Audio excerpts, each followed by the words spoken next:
వీరమట్లయ్య స్వామిని ఆనందభైరవుడు స్వామి నాకు ఏదైనా కాలజ్ఞానం, నాకు తత్వాన్ని బోధించమన్నాడు, కాలజ్ఞానం చెప్పుకున్నాడు. వీరమట్లయ్య స్వామి ఇప్పటి కాలజ్ఞానం రాయలేదు, బ్రహ్మంగారు వ్రాయకముందే చెప్పాడు. అప్పుడు చెప్పాడు, వీరబ్రహ్మేంద్ర స్వామి రాసిన కాలజ్ఞానాల్లో మనం చెప్పుకున్నట్లుగా గోవింద వాక్యాలు, పద్యభాగం, తర్వాత గద్యభాగం ఇవన్నీ ఉన్నాయి. అందులో చెప్తాడు, మంత్రతంత్ర యంత్ర మాహాత్మ్యగాథలు భారతీయులకును భారమాయేం, జనుల పాలికివి శాపనార్థములాయే, కాళికాంబ హంస కాళికాంబ. మంత్ర యంత్రతంత్ర మహాత్మ్యగాథలు భారతీయులకును భారమాయేం, జనుల పాలికివి శాపనార్థములాయే. మంత్రకాండ నిరసించాడు ఇక్కడ స్వామి. మంత్రకాండ అంటే భారతదేశంలో ఉన్న మూఢాచారాలు, వీటిని దృష్టిలో పెట్టుకొని చెప్తున్నాడు. స్వామి సంచారం చేస్తున్నటువంటి ఆంతర్యం ఇదే. వీరమట్లయ్య స్వామి సంచారం ఎందుకు చేస్తున్నాడు? ఎక్కడ మూఢాచారాలు ఉన్నాయో, ఎక్కడ అనాగరికత ఉన్నదో, ఎక్కడ సామాన్య మానవుడు ఇబ్బంది పడుతున్నాడో, సామాన్య మానవుడికి ఇబ్బంది పడే స్థితిగతులు ఎక్కడున్నాయో వాడిని అన్నింటినీ పరిష్కరించడానికి, సంస్కరించడానికి స్వామి పెడుతున్నాడు. కనుక ఈ యొక్క తంత్రశాస్త్రం అనేది ఒకటి ఉన్నది. ఈ తంత్రాల పేరుతో, మంత్రాల పేరుతో సామాన్యులు వేధిస్తూ వాళ్ళ దగ్గర డబ్బులు గుంజుతూ అనేక రకాల వ్యధలు గురి చేస్తున్నటువంటి విధానం ఇప్పటికీ అప్పటికి ఉన్నది. ఇప్పుడు చాలా తక్కువ, ఆ రోజుల్లో చాలా ఎక్కువ ఉన్నది.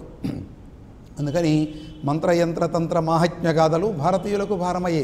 ఆ భారతదేశంలో ఇదే వేళకు భారం అయిపోయిందయా. ఆ మంత్రం పేరుతో, ఈ మంత్రం పేరుతో మా దేవుడు గొప్ప, ఆ దేవుడు గొప్ప, రకరకాల భావాలతో ఇది సమాజాన్ని విడదీస్తున్నారు, ఇబ్బంది పెడుతున్నారని చెప్పి ఈయన తత్వోపదేశం చేస్తాడు స్వామి. జనుడు కోరలున్న కులము గోత్రమంచు కూసెడి మలపాల, కర్మ ఫలము ముందు కట్టి కుడుపు, బ్రహ్మ మందగలరు వరుణాదులను వీడ, కాళికాంబ హంస కాళికాంబ. కులము గోత్రమంచు కూసెడి మలపాల, కర్మ ఫలము ముందు కట్టి కుడుపు, బ్రహ్మ మందగలరు వరుణాదులను వీడ, కాళికాంబ హంస కాళికాంబ. ఆ కులం గొప్పది, ఈ కులం గొప్పది, ఆ మతం గొప్పది, ఈ మతం గొప్పది. చూడండి, ఇవాళ కూడా ఇవే జరుగుతున్నాయి. ఆ రోజు స్వామి వీరబ్రహ్మేంద్ర స్వామి వచ్చింది మత ఘర్షణలు, కుల ఘర్షణలు నివారించడానికే వీరబ్రహ్మేంద్ర స్వామి అవతారం వచ్చింది. అందులోనే భాగంగానే ఆయన అనేక రకాల తత్వం చేశాడు, అనేక రకాల విధానాలు చేసుకొచ్చాడు. ఇవాళ కూడా అవి మధ్యలో సద్దుమణిగినట్టు సద్దుమణిగాయి.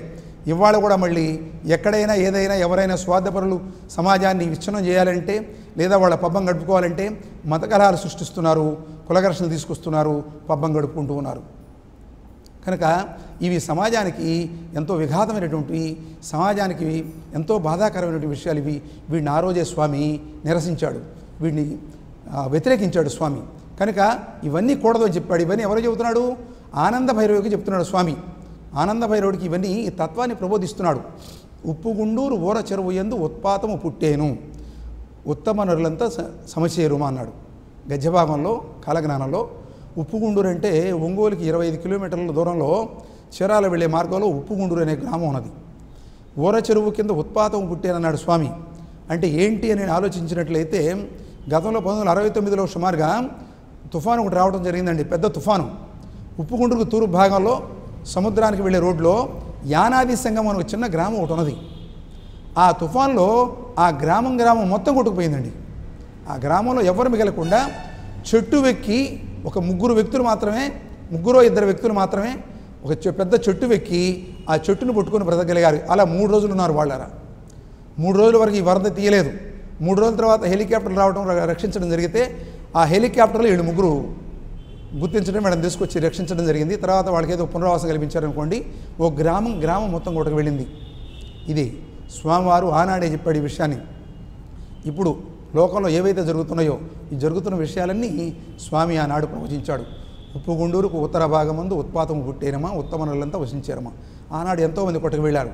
అలాగే అప్పుడున్నటువంటి ధనవంతులు, కీర్తి ఎవరైతే గొప్పవాళ్ళు అనుకుంటున్నారో వాళ్ళు కూడా ఆ రోజు ఈ తర్వాత కాలగమనంలో నశించడం జరిగింది. రాపర్లకు ఉత్తరాన ఉత్పాతం పుట్టేను అన్నాడు ఇంకొక వాక్యంలో. రాపర్లు అంటే ఉప్పుగుండూరుకి దక్షిణ భాగంలో దక్షిణాగ్నేయంగా ఉంటుందన్నమాట. రాపర్లు అనే గ్రామం.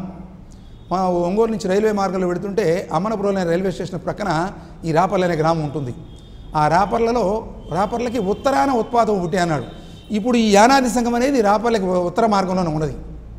ఈ 2 వాక్యాల ద్వారా ఈ యొక్క పెద్ద ఈ తుఫాను సంఘటనని ఆ రోజు స్వామివారు ప్రస్తావించడం జరిగింది.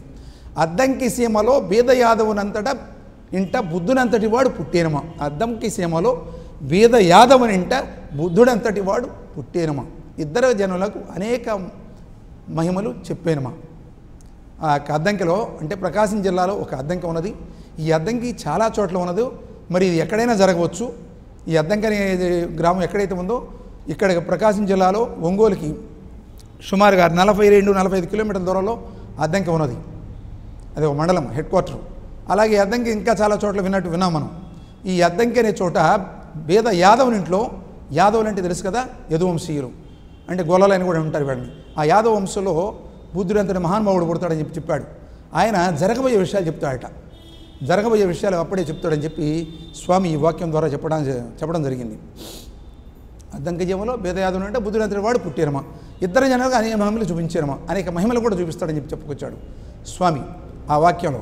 కావేరీ నదిలో ఉత్పాతం పుడుతుందన్నాడు. కాలజ్ఞానంలో గోవింద వాక్యాల్లో ఒక 10-12 వాక్యాల్లో ఈ కావేరీ నది గురించి వరుసను చెప్పుకొచ్చాడు. అక్కడ ఒక పెద్ద తిరునాళ్ళు జరగడం జరుగుతుంది. ఆ నది ఒడ్డునటువంటి ఒక పెద్ద క్షేత్రం ఉంటుంది. ఆ క్షేత్రంలో పెద్ద తిరునాళ్ళు జరుగుతుంటే కొన్ని వేల మంది అంటే అసంఖ్యాకమైనటువంటి ప్రజానికం అక్కడ చేరడం, ఆ యొక్క తిరునాళ్ళలో పాల్గొనడం జరిగితే కావేరీ నదికి అనుకోకుండా వరదలు వస్తాయి. అంటే ఈ ఉత్సవాలు జరిగే చోట వర్షం పడలేదు, పైన ఎక్కడో వర్షాలు పడ్డాయి, వరదలు వచ్చేసాయి. ఆ వరదలు వచ్చేసి ఆ వరదల్లో ఈ ప్రజలంతా కొట్టుకుపోతారు. అనేక మంది, కొన్ని వేల మంది ప్రజలు కొట్టుకుపోతారు. ఇది పెద్ద ఉత్పాతం. 10-12 గోవింద వాక్యాల్లో ఈ యొక్క స్వామి ఈ విషయాన్ని చెప్పడం జరుగుతుంది. ఇది ఒక పెద్ద ఉత్పాతం. అట్లాగే కడప దగ్గర చెన్నూరు అనే గ్రామం ఉంది. చెన్నూరు గ్రామంలో ఆ చెన్నూరు నది ఒడ్డున ఒక ఉత్పాతం జరుగుతుంది అని చెప్పుకొచ్చాడు. కడప ఒడ్డున ఉన్న చెన్నూరు గ్రామం, చెన్నూరు అంటే పెన్నా నది ఒడ్డున ఉన్నది. ఆ పెన్నా నది దగ్గర ఒక ఉత్పాతం జరుగుతుంది అని చెప్పుకొచ్చాడు. కమలాపురంలో కప్ప కోడి కోత కూసేనుమా. కమలాపురంలో కప్ప ఉండి ఒకటి కోడి కోత కూస్తుందట. తర్వాత వినాయకుడు పాలు త్రాగేని, ఇది అందరికీ తెలిసిన విషయమే. గత కొన్ని సంవత్సరాల క్రితం వినాయకుడు పాలు తాగటం, దేశ విదేశాలు అన్ని దేశాల్లో పాలు తాగటం, మనం ఆ రోజు ఉన్నటువంటి మీడియా, ప్రింట్ మీడియా కానివ్వండి, ఎలక్ట్రానిక్ మీడియా కానీ దీన్ని ప్రసారం చేయడం జరిగింది. ప్రతి వినాయకుడి విగ్రహం దగ్గర పాలు పెడితే పాలు తాగడం జరిగింది. వినాయకుడు పాలు తాగేను అంటే విగ్రహాలు కూడా పాలు తాగుతాయని. ఇవన్నీ శాస్త్రానికి అందనటువంటి విషయాలు. కొన్ని భౌతిక శాస్త్రానికి అందవు. కాకపోతే భౌతిక శాస్త్రవేత్తలు ఆ సమయానికి వాళ్ళకి ఆ పరిశోధనకు అందినటువంటి ఏదో ఒక విషయాన్ని చెప్తారు, అది జరుగుతుంది. కాకపోతే ఇదేంటి చెప్పుకొచ్చాడంటే ఇవన్నీ కాలగణనంలో ఉత్పాతాలు అని చెప్పుకొచ్చాడు. వీటిని ఉత్పాతాలు అనే పేరుతో చెప్పుకొచ్చాడు. ఇలా అనేక రకాల ఉత్పాతాలు పుడతాయి అంటాడు. స్త్రీ పురుషుడయ్యేను అన్నాడు. ఒంగోలుకి సుమారు 40 కిలోమీటర్ల దూరంలో కందుకూరు అనే ఒక గ్రామం ఉన్నది. గ్రామం అంటే పెద్ద గ్రామమే, మండల హెడ్ క్వార్టర్ అది.